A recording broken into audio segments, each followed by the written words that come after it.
കൊല്ലം ജില്ലയിൽ ഉൾനാടൻ ജലഗതാഗതത്തിന് ഉപയോഗിക്കുന്നത് തുരുമ്പെടുത്ത് നശിക്കാറായ ബോട്ടുകൾ. ഉപ്പുവെള്ളത്തിൽ സർവീസ് നടത്തുന്ന സ്റ്റീൽ ബോട്ടുകൾ 6 മാസത്തിലൊരിക്കൽ പെയിന്റ് ചെയ്യണമെന്നിരിക്കെ ഇത് ചെയ്യാത്തതാണ് ബോട്ടുകൾ തുരുമ്പെടുക്കാൻ കാരണം. ഡിപ്പോയിൽ റിസർവ് ബോട്ടുകൾ ഇല്ലാത്തതിനാൽ ദിവസേനയുള്ള സർവീസ് മുടക്കേണ്ടി വരുമെന്നതിനാലാണ് പെയിന്റ് ചെയ്യാത്തതെന്നാണ് വിശദീകരണം.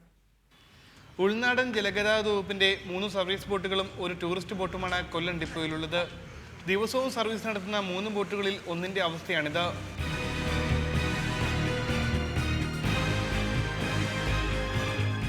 ബോട്ടിന്റെ ഭൂരിഭാഗവും തുരുമ്പെടുത്ത് നശിച്ചു കഴിഞ്ഞു. പല ഭാഗവും തുരുമ്പ് കാരണം അടർന്നു വീഴാറായ അവസ്ഥയിലും ഇതുതന്നെയാണ് മറ്റു 3 ബോട്ടുകളുടെയും സ്ഥിതി. ബോർഡ് പല സ്ഥലത്തും അത് പൊളിഞ്ഞിരിക്കുകയാണ്. ആൾക്കാരുടെ ദേഹത്ത് കൈതട്ടിയാൽ അത് കീറി സെപ്റ്റിക്കാവുന്ന ഒരു സ്ഥിതിയാണ് ഉള്ളത്.